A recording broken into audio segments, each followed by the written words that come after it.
Hello, hi, welcome to the second theme vlog of the month. Part 2 of the one that's wings on the cover vlog, that came out last week. I recommend you watch that one first. At least the second, or last third. I'm pretty sure.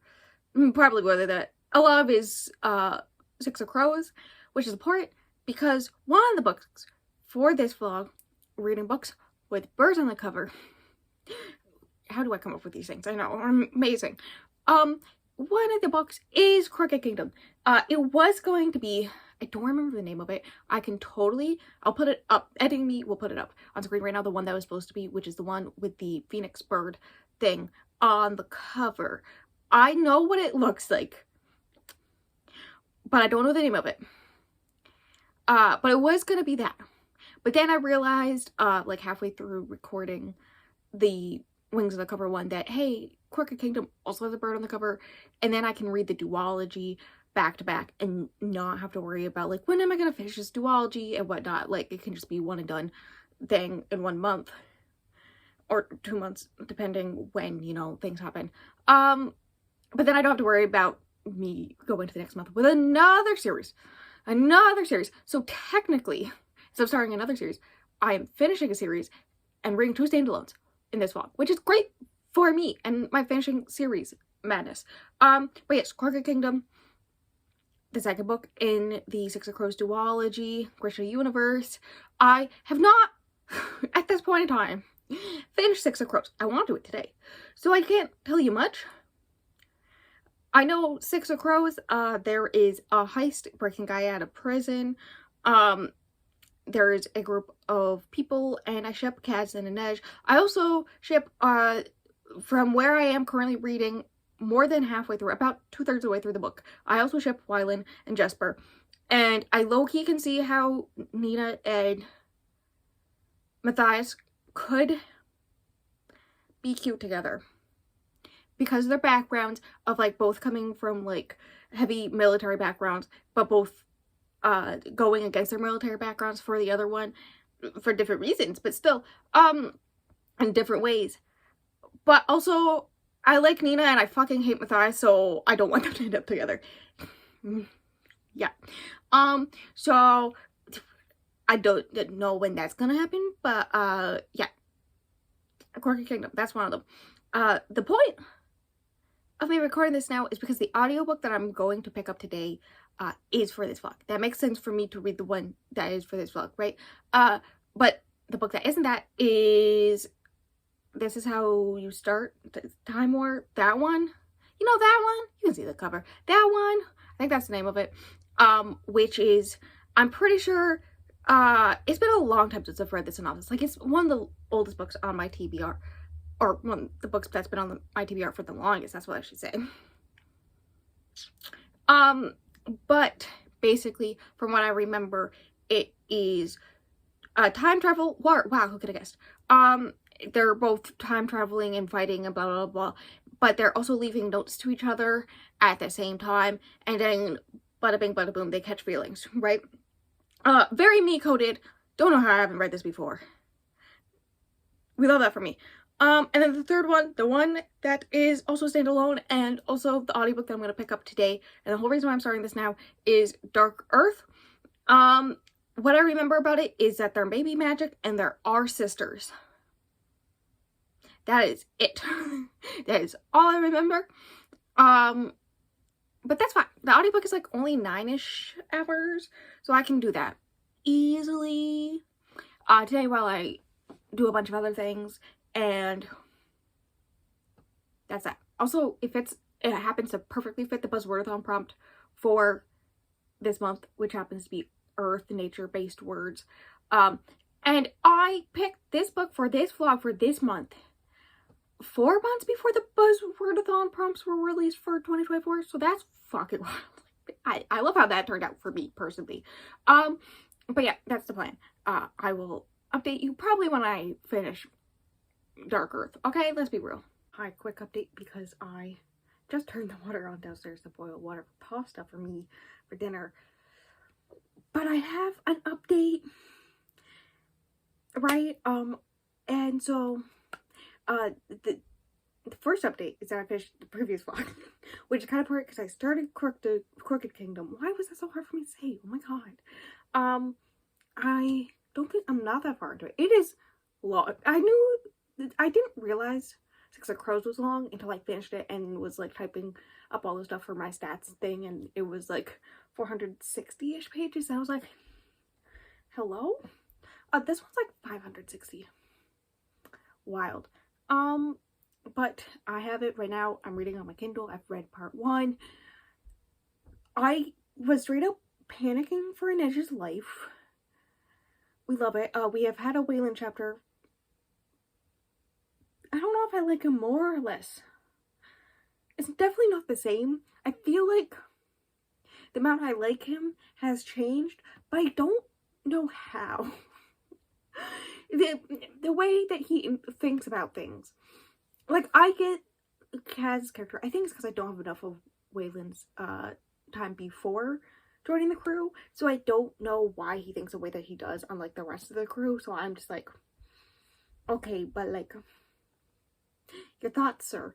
That being said, there's at one point in like the second chapter where Nina is basically wearing nothing, trying to seduce a man to distract him, whatnot, right? And Waylon's in there, and he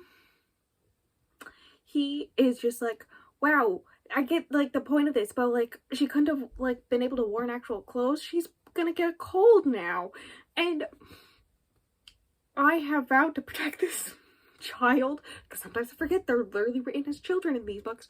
Definitely feels like I can definitely see the brought up point that it was written for an older audience, like new adult audience. I don't know how true that is, but it definitely feels it a lot of the point. And you know, good times. I'm liking it, whatnot.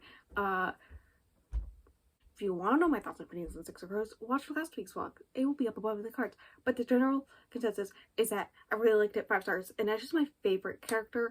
And they better not hurt her or else I will scream. And whatnot. That is that update. Dark Earth, the other one.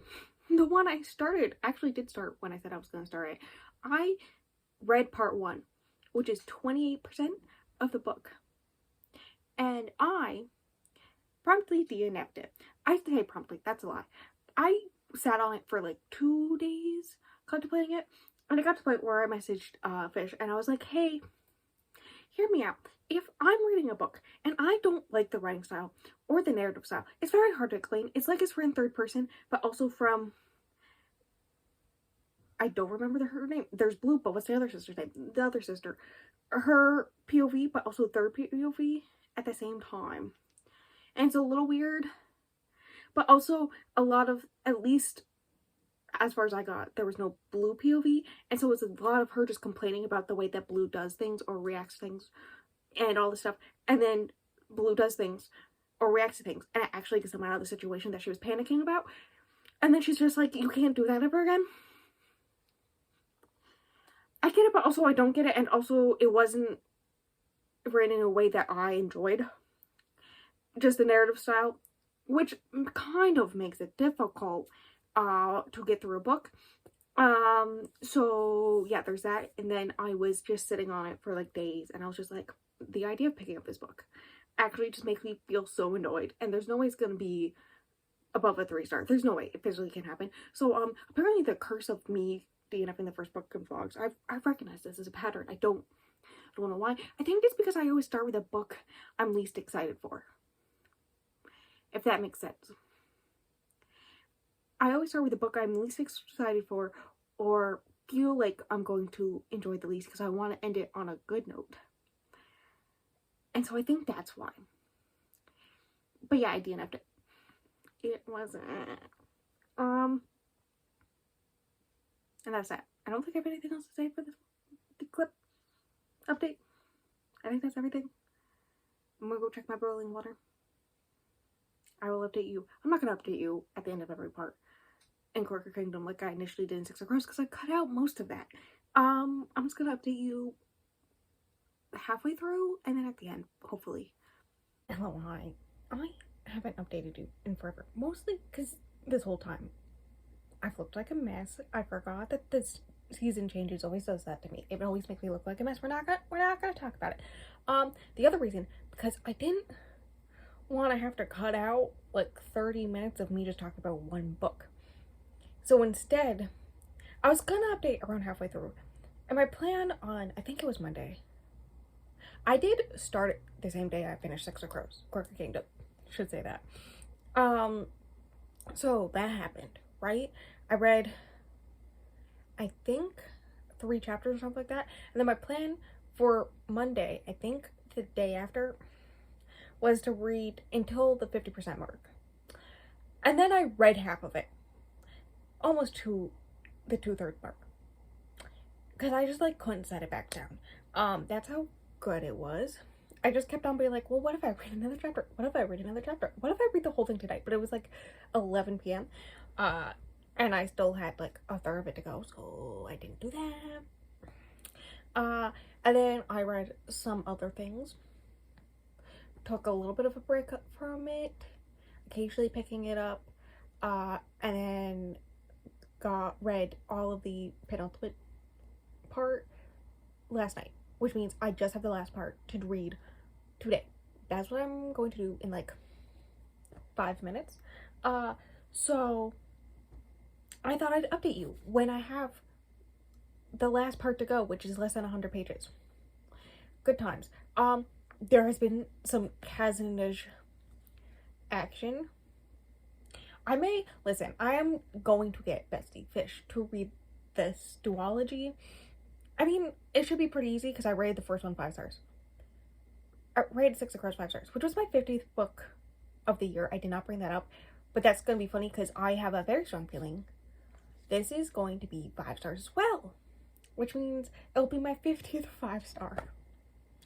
And I just find that nice, good looking, it's just fun time, funny, I don't know. But I was talking about the Inej and Kaz chapter. She's been injured. There's like a new player. The last Inej chapter I did read, she was being attacked by this new player who's like really good. Also can do all the acrobatic height stuff that she can do, but also like kills people for fun. Like finds it fun. And is really good at it. And is like using throwing stars and whatnot. Right? And so she got injured from their first fight. The chapter I just read, they're going through another fight. So, you know, good times. But she's injured, and Kaz's like, here, let me help bandage you up. And he's not wearing his gloves. And if you know anything about Kaz, he has an aversion to touch. You learn why in Six of Crows. In this one, you learn a lot of what happened between then and now, and how he learned about his version and all this stuff, but also what it feels like for him. Let my boy have some therapy. Could someone get my son some therapy? I know I brought up in the last one where, like, in my head, I'm aging them all up, like, 4 years. Because that makes most sense, right? And so in my brain, he's, like, 21. Because he's 17. Both him and Inej are 17. I think so is Matthias. I honestly think Wyland's the youngest. But I still call him my son, and someone get him fucking therapy. Let's just say he does. There may be I was like, if they don't kiss, and then like 5 pages later he does kiss her shoulder, and I was just like, have you? There was a time. The patient was also freaking out with me and hasn't even read the book and understand how big of a deal that is for both these characters. I love how I'm now at the last like 100 pages of this book, and I have, I think, figured out the system of how this works, which is basically there's some big impossible situation they're in. Both of them kind of for money, for other reasons, whatnot, sometimes personal reasons. Is my voice dying? Oh my god. Right. And something goes wrong. A lot of it with the planning, we don't, as an audience, get to see most of the planning. We get to see like little snippets, right? And then we get to see them go and act the plan. And then there's like, the best example for this is in this one that I can think of at the top of my head, where they're going to get Inej, right? Or that's what you think is happening. They just say they're going to get her, and so you just assume it's Inej. No, they're getting someone else, and you don't learn this until, like, you read one scene in the process, and then you read a scene of, like, the bad guy being like, this is all part of my plan. But then you get a scene of, like, no, they actually succeeded, and this is how the whole plan was planned out, and why, and every step of that plan being figured out, and it working out, and all this stuff. Right? And then somewhere near the 2/3 mark, they have another plan. And that plan goes horribly wrong. And they could die any moment. This also happened in the first one. Right? And so one of two things can happen. Either, like that first one, you can either recognize, oh my god, Kaz knows everything. He's gonna figure out that this was, like, secretly part of the plan. Like, the fact that Pekka Rollins is a thing in this one, is something that Kaz totally should have, like, he even recognizes, I should have just guessed that. I should have been able to guess that, right? Like, he knew that it was a possibility, but, like, assumed it wasn't gonna happen, and then blah, blah, blah, right? And so, things go wrong. And either Kaz can know everything, and you just don't know what the actual plan was until you go to read the next few chapters and figure out what the actual plan is and what actually happened, right? Or, no, they're all fucked. And usually at this point, it's the they're all fucked one. Right? And then it's more of them planning to get out of the situation they're now in. And then you read the point where they make a new whole plan. And you see, this is most of the plan that you see at once. And then you see all the acting out of the plan.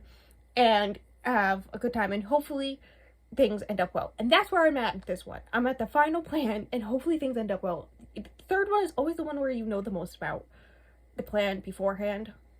Right, because you see some of the planning in between the two plans and whatnot, at least more of it, and other things.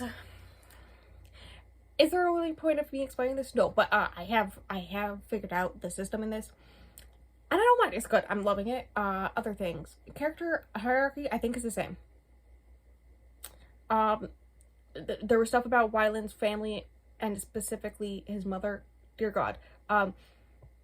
Wyland and Jesper were second place for people I ship the most. And they have had a kiss. And I'm a simple bitch. I'm a simple bitch. Okay? I'm not that biggest fan of Matthias. He is slightly better in this one. I do have to say that. And there is one thing I do appreciate is that, like, he's not now that, like, you know, he's kissing Nina and away from, not even away from the group he was with, the Fjordians? Don't ask me to pronounce it. It's Fjed something. Fjordians?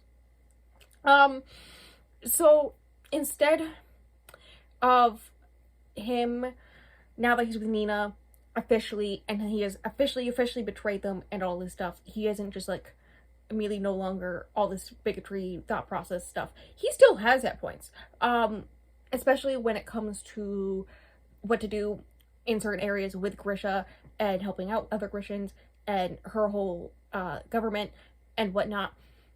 And she's always, like, her government, but and, like, seeing her in that piece of power, but also other people from her universe, her world, who are powerful coming in, and he's like, I gotta kill them, but he's also like, I shouldn't, because she cares about them, and, like, having to battle his own internal bigotry is the best word I can use to describe it without describing all of it, right? Because he understands, one, it's wrong, but two, he loves her, and that's why, right? He wants to do better, but also he wants to do better for her. They did have a first kiss scene that was very cute, and I did appreciate it.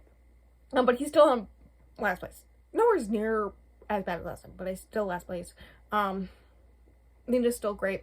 And Nina and Nej's friendship is also great, and I was not something I expected to just, like, have a good time with, right? They just, their friendship. Especially with, like, the whole aspect where Nej's people have been killed off, and amongst other things, by Nina's people. And so when Nina's all like, hey, I want you here to have this conversation with these people from my country who are very important in my country, and that's just like, no, because the things that they have done to the people from my country, I don't want to have a civil conversation with them. And Nina's like, oh shit, and, like, feels bad, and all this stuff.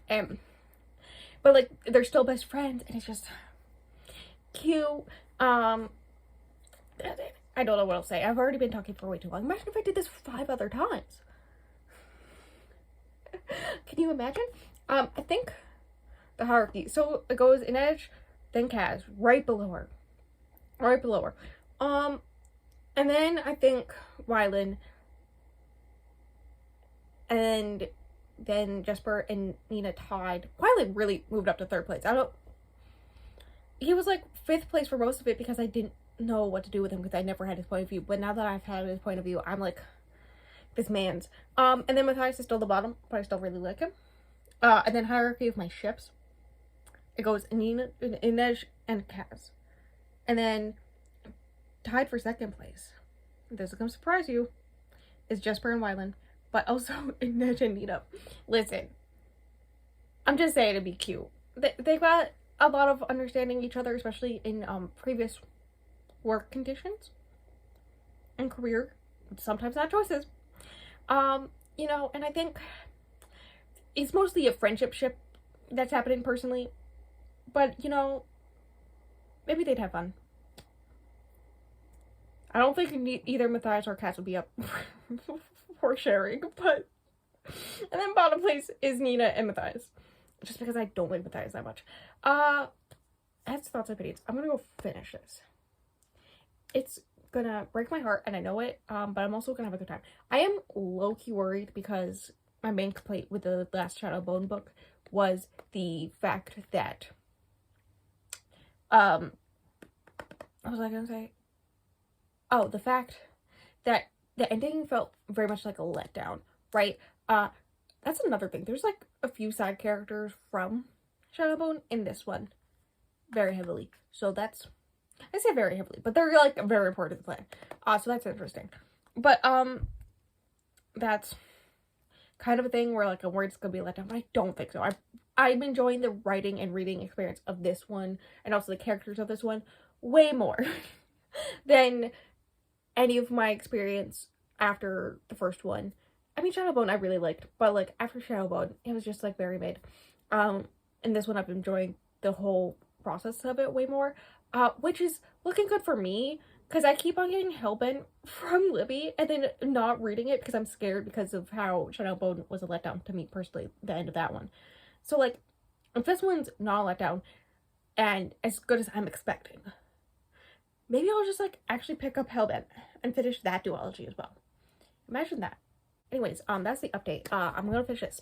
I'm gonna start, I don't know why I keep on picking this up. I'm gonna start, this is how you lose a Time Lord. That one's like under 300 pages, right? I'm gonna start that one tonight, probably. And I do plan to do bonus sprints tomorrow and read whatever I have left of that one tomorrow. So that is the plan. So this can be done. I can be done with the vlog stuff. And yeah. Hello, hi. It's the next day, obviously. The window is open right behind you. Hear me out. It's spring. I want the spring air in my room, but that means you can most definitely hear birds. And that's fine. Speaking of birds, because that's the theme of this vlog, right? Birds. I'm trying to figure out a shirt that has birds, and I was like, I can't find anything. I don't have one. And then I should stop moving this arm. The carpal tunnel's acting bad today. And so I was gonna wear the seashell shirt that's like everyone's shirt. I think that's the one that's gonna be on the thumbnail, right? For some reason, a lot of people love me when I wear that shirt. And I will 100%, once I finish filming this update, go change into it.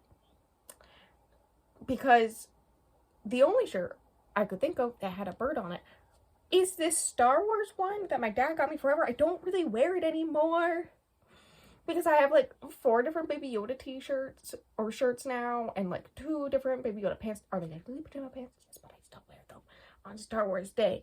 But there is R2, all the main characters are different animals, like Darth Vader here is a moose, and R2-D2 down here in the corner is an owl. So it fucking counts. And that's why I'm wearing it. Okay.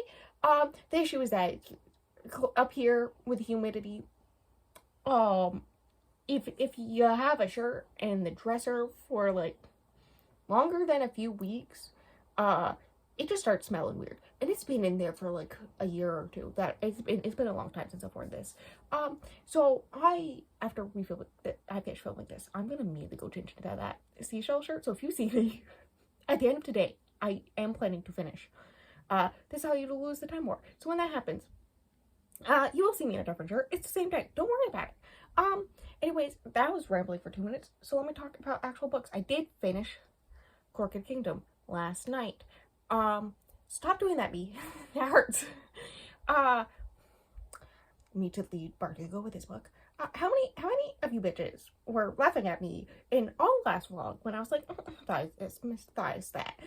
And then all the last 10-minute clip I talked about Matthias this and Matthias that. How many of you were fucking laughing at me? Because you know what happens to him at the end of this book? And the fact that I was like, I'm not gonna cry. I'm not gonna cry. On the verge of crying. And then I cut to a different scene. I was like, okay, it's fine. It's fine. Everything's fine. And then it cut to everyone grieving, and I actually cried that time. Whoops. I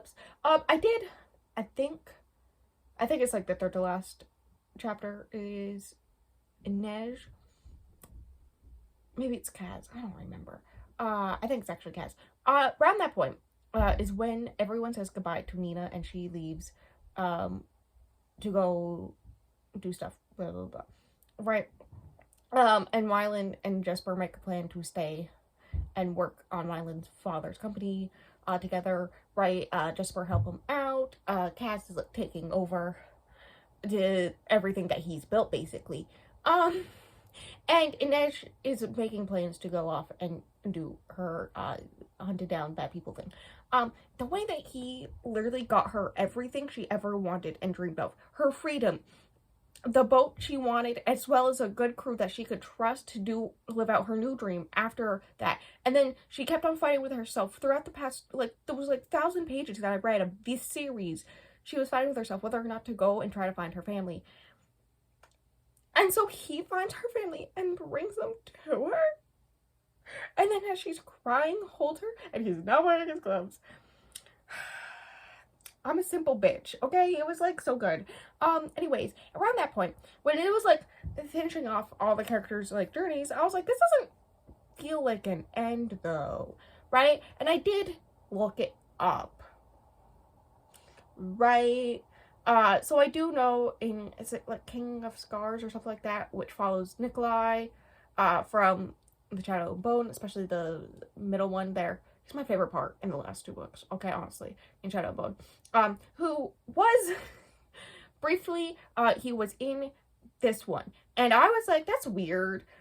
And there was, like, this whole thing when Nina saw him, she was, like, thinking thoughts, and Kaz knows things about him, and it's, so, like, all this stuff. And so I was like, maybe Nina's in the next, like, in that series. And so I looked up, and she is. And then I was like, wait, the way it's setting up, there's, like, more stuff with Kaz, and, like, I know there's supposed to be another book in the series eventually, but, like, there was, like, a good chunk of years between this book coming out in 2016, with the way this came out when I was a junior in high school, but in 2016, and then, like, I think in the past, like, 2 years is when she released that she does have a plan to, at some point, release another book in the series, right? So there's, like, a long chunk of time there where, like, there was no known other book, right? So I was like, nah, that's a little weird. That's a little suspicious.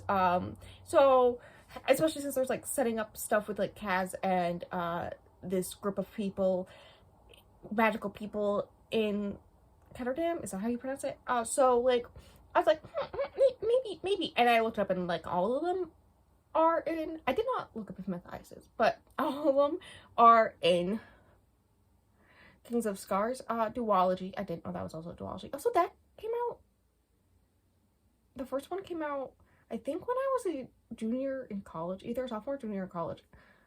The distance of time between those two, wild. Glad I get to, like, speed read them all now, because I have immediately put that on my TBR, and as, like, as soon as I get a hold from Libby, I'm gonna put that on hold, right? I'm gonna, because I need more of my children. I need more of them. Hierarchy of characters, it doesn't fucking matter. I love them all. They're all my children. I do love Inej. Inej is still my favorite. The last scene with her, fucking hilarious. I love her. I don't think I'm supposed to laugh at it, but like I fucking love her. And I fucking love Kaz, and I love Kaz like actually putting in the effort. There was also this whole, I highlighted a lot of this book. There was this whole section where he or she was thinking about how she thought he could change for the better, not just like who he is as a person, but his whole aversion to touch and everything with that, right? She thought that like he could change possibly for her, and she wants to be there for that, but also that like she doesn't want to wait for it. Like she doesn't feel like, I don't know how to word this, but it's very much like that whole thing where it's like, I wait for you or I can change him, but also she recognizes like it's not all on her, like he has to actually do the work, like it's his job. And then immediately within like 2 pages of that, he's holding her hand without his gloves on, and I'm just like, hello. I was freaking out. The fish just said, girl. And yeah, it's 5 stars, by the way, in case you didn't know. It's 5 stars. I guess that a long time ago, and then I fucking cried. Rude. Okay, 5-star ever. We love that. I'm gonna pull up my computer in a second because next we get to talk about This Is How We Lose the Time War. I didn't start it last night. I did read the first chapter this morning. Thoughts and opinions. The writing style, love it so far. It follows Red and Blue, who are different sides of a time war. Can you guess? And they start like they're kind of have this animosity thing already, and then in the first chapter, which is like something that's brought up in the synopsis, I think it's Blue who leaves a letter for Red, right? I think that's who it is. And that's what starts like this really big back and forth, right? Between them to make this arch nemesis, like fighting thing, opposite sides of the war, different ways of going about it. I think it's, if I have them right, yes, okay, I think I had it right. Red is the one who is on the side that's very much like Carnage, do whatever it takes to get what the side needs. They'll be able to when I read quotes, which is why I'm pulling up computer, and all this stuff, but like full on Carnage, full force, like push up against, nothing really against limits is what I'm getting the vibes of from this group. All that fun stuff, right? In your face type stuff. And Blue side is very much like in the shadows, sneakily does things. The things that happen because of what you do or what they do are not noticed until later, or it's too late because they sneakily do it inside of things and blah blah. Yeah, right. You don't want to put it down, kind of no.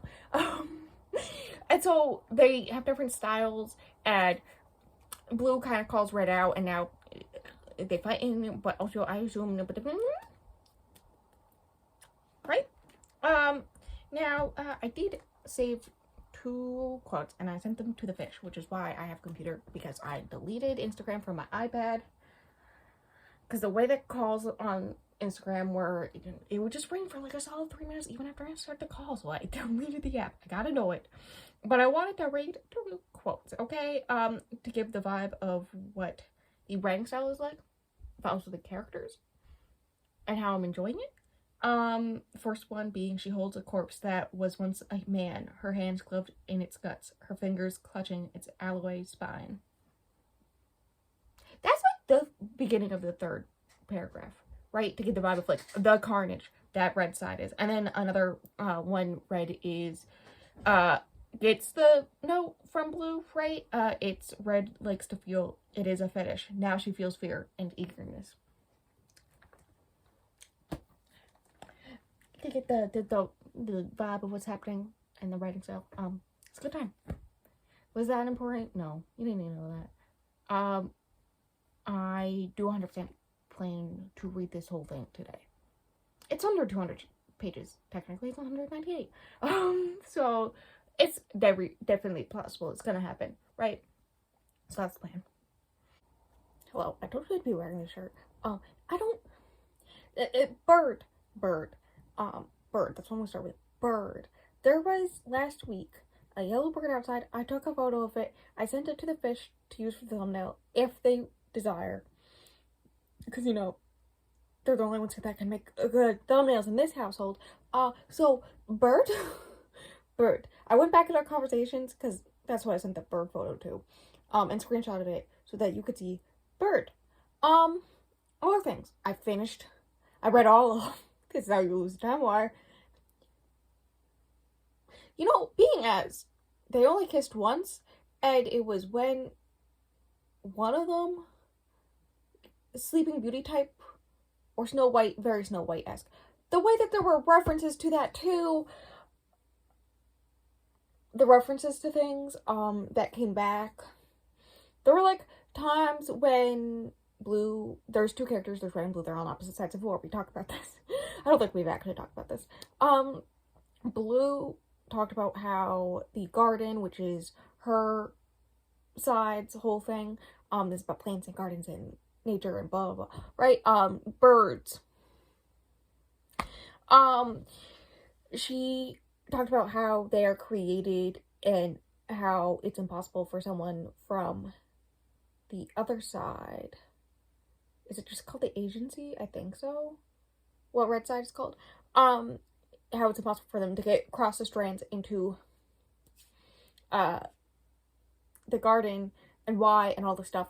And then it comes up in like the last three chapters. Wild, the last three chapters. I low-key guessed some of it, but not all of it, and it was wild, and references that were brought up about like necrophilic princes and kissing the sleeping princess to bring her back to life was brought up again in the last three chapters to make things happen. The ending spectacular. It was good.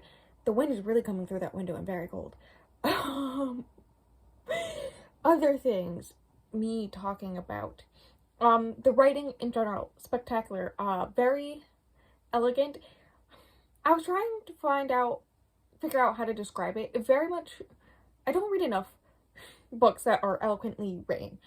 Very poetically, not even fully poetically, but just like so specifically written where like every word, even like the thes and a's and i's and all those like are so important in the way that it's written. Like every word has a purpose in the story.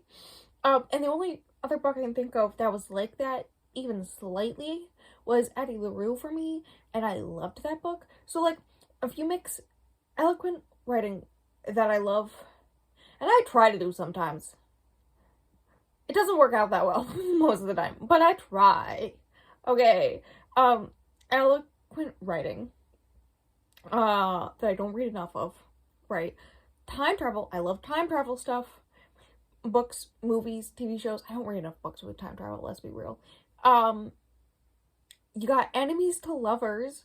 Love that. And it's queer. Honestly, all of this like was set up for me to love it, and I did. And the fact that I hadn't read this until now, it's been on my TBR. I think it's one of the oldest books on my TBR. I put this on my TBR. It came out. It was really big on BookTube for a minute there. Right when I really got into watching BookTube, end of 2019, early 2020. I think it was early 2020. Right? Because that's when I really got into BookTube. And so here we are now, 4-ish years later, finally reading it and rating it 5 stars. I don't want to go into depth. The synopsis does blatantly say that they're two opposite sides of a war, blue and red, and it all starts with blue leaving a message for red in a message, and how that over time they leave letters to each other, blah blah blah. Romantices. Yeah, no, that like first scene in the book was the synopsis basically, or at least the first paragraph of the synopsis, where it's all like blue leaving the letter for red and all this stuff, which sets it all up, because then they start fighting in that sense, but also in the time aspect. Also, the way that time was described as strands both remind me of Loki season 2 finale. Still, I'm not saying after that. That mixed with braiding. It was like a lot of talking about knots and braiding when Blue specifically was in charge of building new strands and weaving stuff. It was described as her braiding her own hair. And that was very beautifully done. The way they climb up is upstream like a fish. Beautiful. I feel like there's other thing. Oh, Seeker, that's the name. Was so at the end of like chapters, there'd be like the chapter and then the letter or notes, right? That they would leave. And at the end of the chapter itself, before the letter or notes, I think most of the time, is the whole thing. I haven't really described this well. It like describes them getting the letter too. Like it describes them getting it and reacting to it and all this stuff. But also describes right after what they read the letter or get the letter, which is usually having to do with something called the Seeker.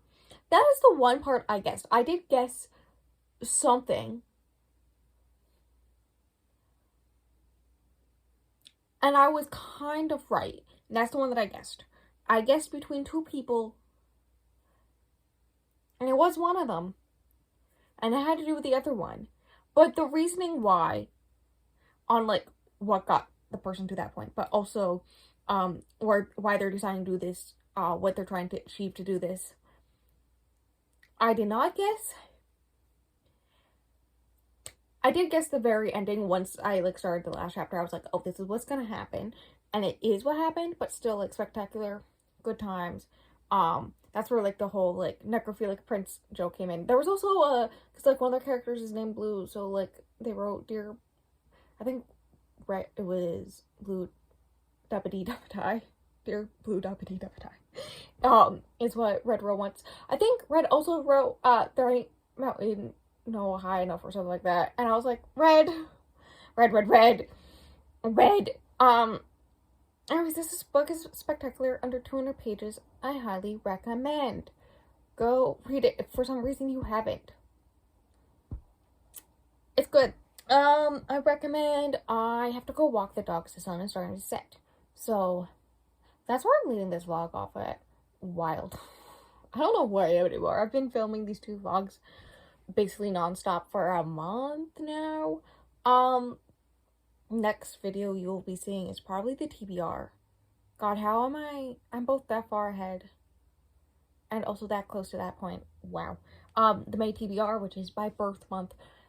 I'm fine with that knowledge. I swear. And then after that is the wrap up. And then we got the next weekend reading vlog. Next theme vlog of this style is books with flowers on the cover. I know this because May is my birth month. Rose, flower, books with flowers on the cover. I think that's it. That's all I gotta say. So I'm gonna go. And I'll talk to you later, I guess.